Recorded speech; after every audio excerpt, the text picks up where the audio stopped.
देखिए, सबसे पहली बात तो यह है कि ये जो इस देश के अंदर पैसा कमाने के लिए या कह लीजिए कि पैसे के चलते इस देश के अंदर एक नया ट्रेंड शुरू कर दिया गया है और वो है भारत को तोड़ने का ट्रेंड, भारत देश में नफरत फैलाने का ट्रेंड। और जब ये फिल्म जो है रिलीज होती है और उसके बाद जो उसके डायरेक्टर हैं उन्होंने माफी भी मांगी, उन्होंने इस फिल्म के लिए माफी भी मांगी, आपने देखा भी होगा और पूरे देश ने भी देखा होगा कि जो तथ्य उनको लेकर उन्होंने माफी भी मांगी।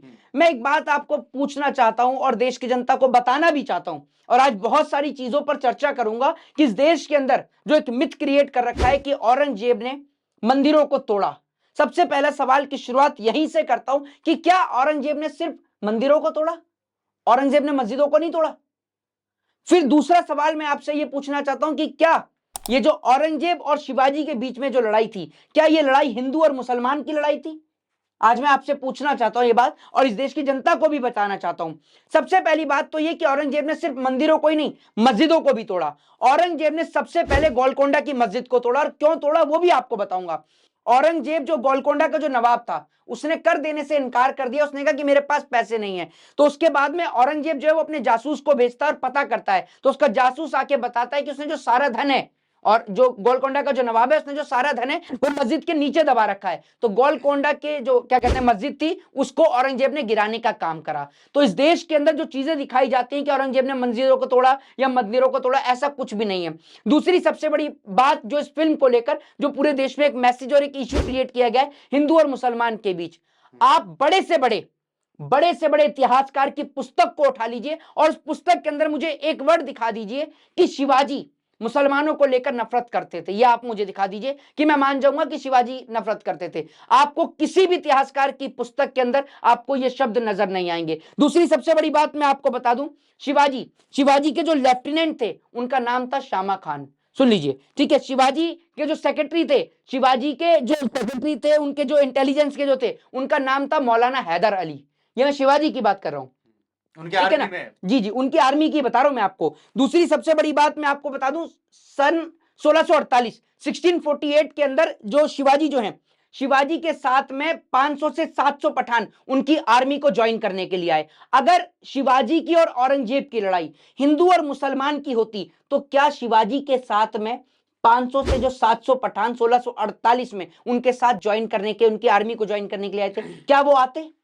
नहीं आते। तो ये पूरी तरीके से एक नैरेटिव क्रिएट इस देश में किया गया है हिंदू मुसलमान का, जबकि इस देश में जितनी भी लड़ाई हुई है, चाहे वो शिवाजी और औरंगजेब की हो, चाहे फिर वो लड़ाई आपकी अकबर और राणा प्रताप की हुई हो, ये लड़ाइयां जो है ना, ये लड़ाइयां सिर्फ राज्यों को लेकर हुई हैं, ये राज्यों को लेकर लड़ाई हुई है। और जब हम बात करते हैं ना शिवाजी की, तो शिवाजी के पास आपने क्लॉक देखा होगा, एक लोहे का जो बक्सा जो रहता है जिसको नके करके जो बोलते हैं, जी हाँ, वो जो आपने देखा होगा ना, वो उनके एक मुस्लिम एडवाइजर थे जिनका नाम था रुस्तम जमा। उनके कहने पर शिवाजी उसको अपने हमेशा अपने पास रखते थे, एक लोहे का बक्सा जो आपको शिवाजी की हर एक तस्वीर में, उनके हर एक युद्ध में, उनके हर एक रण के मैदान में आपको वो बक्सा उनके साथ आपको नजर आएगा। वो उनके एडवाइजर जो थे, उनके कहने पर, मुस्लिम एडवाइजर के कहने पर, रुस्तम जमा के कहने पर शिवाजी हमेशा अपने पास रखा करते थे। तो इस देश के अंदर यह मिथ क्रिएट करना और इस बात को क्रिएट करना कि जो जितनी भी लड़ाइयां हुई हैं वो हिंदू मुसलमान की हुई हैं, नहीं।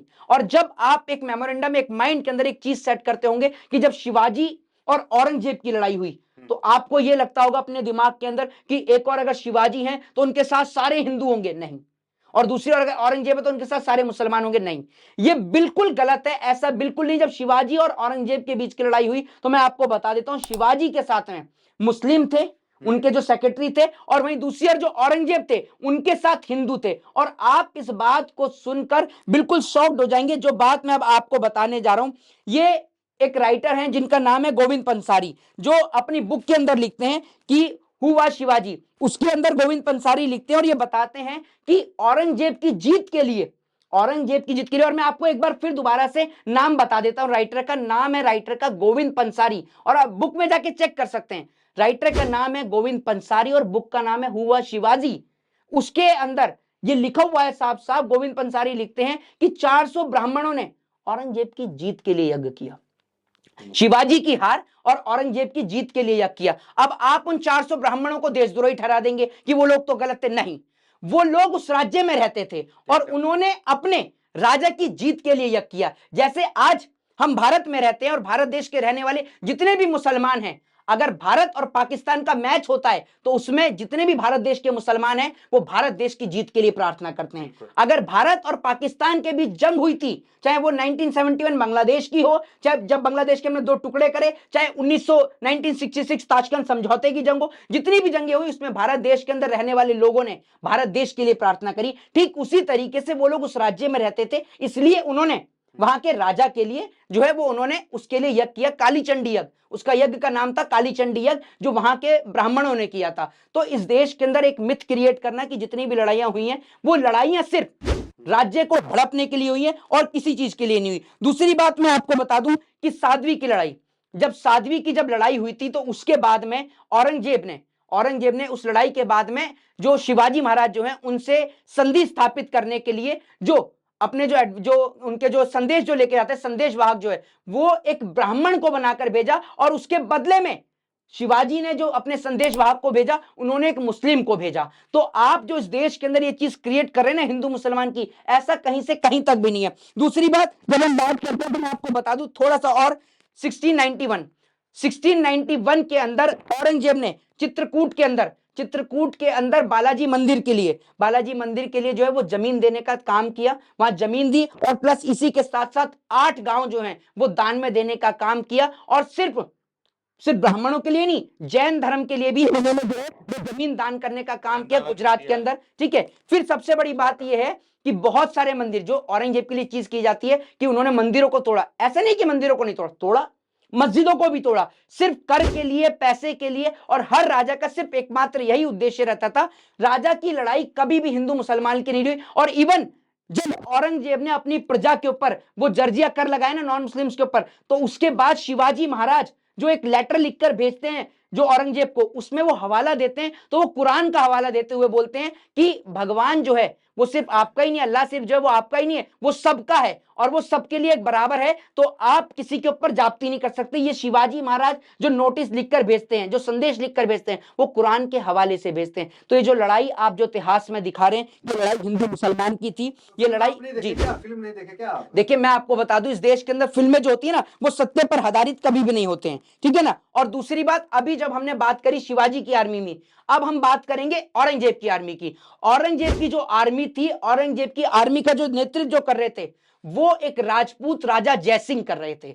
तो ये लड़ाई हिंदू मुसलमान की नहीं थी भाई, कहीं से कहीं तक भी ये लड़ाई हिंदू मुसलमान की नहीं थी। ये लड़ाई एक राजा की दूसरे राजा से थी, ये सत्ता को लेकर, राज्य को लेकर ये लड़ाई थी। और मैं आपको एक बात बताता हूं, और जब बात औरंगजेब की होती है और शिवाजी की होती है तो एक चीज और ऐड होती है, और वो होती है अकबर की और महाराणा प्रताप की। आज उसको भी क्लियर कर देता हूं। एक चीज मैं आपको बताता हूं, चाहे लड़ाई औरंगजेब की और शिवाजी की हो, चाहे लड़ाई अकबर की और महाराणा प्रताप की हो, ये दोनों में से लड़ाई कोई हिंदू मुसलमान की लड़ाई नहीं थी। अकबर का सेनापति पता है आपको कौन? मान सिंह, ठीक है। दूसरी ओर महाराणा प्रताप, उनके सेनापति आपको पता है कौन? हकीम खान। तो आप ये सोचिए लड़ाई हिंदू मुसलमान की कहां से हो सकती है? ये लड़ाई एक राजा की दूसरे राजा से थी, सत्ता के लिए लड़ाई थी। और सबसे बड़ी बात ये कि आज इनको ये तो नजर आ जाता है, नागपुर के जितने भी ये जो लोग हैं, जो व्हाट्सएप यूनिवर्सिटी पे, जो आरएसएस के जो लोग हैं जो व्हाट्सएप यूनिवर्सिटी पे ज्ञान भेजते हैं कि हिंदू खतरे में, भैया हिंदू कहीं से खतरे में नहीं है। आपको वो 500 600 700 साल पुराना मुगलों का इतिहास तो याद आ जाता है, लेकिन आपको करंट का ये याद नहीं आ रहा कि किस तरीके से मणिपुर में बेटियों की इज्जत और आबरू लुट रही है, किस तरीके से वहां बेटियों को निर्वस्त्र कर दिया गया, और किस तरीके से बेरहमी के साथ आज देश के नौजवान रोजगार के लिए पिट रहे हैं, सड़क पर छात्र लाठी और डंडे खा रहे हैं, बेटियों के साथ भारत के तकरीबन हर राज्य में बलात्कार हो रहा है, उस पर चर्चा नहीं, नौजवान की शिक्षा पर चर्चा नहीं। ऐसी फिल्में लेकर आकर, कभी आप इमरजेंसी जैसी मूवी लाकर देश के अंदर सिख समाज को बदनाम करने की कोशिश करते हैं, कभी आप इस देश के अंदर वो करनी सेना जो अभी जिसमें विरोध प्रदर्शन किया था, वो फिल्म आई थी ना, क्या नाम है उसका, पद्मावत,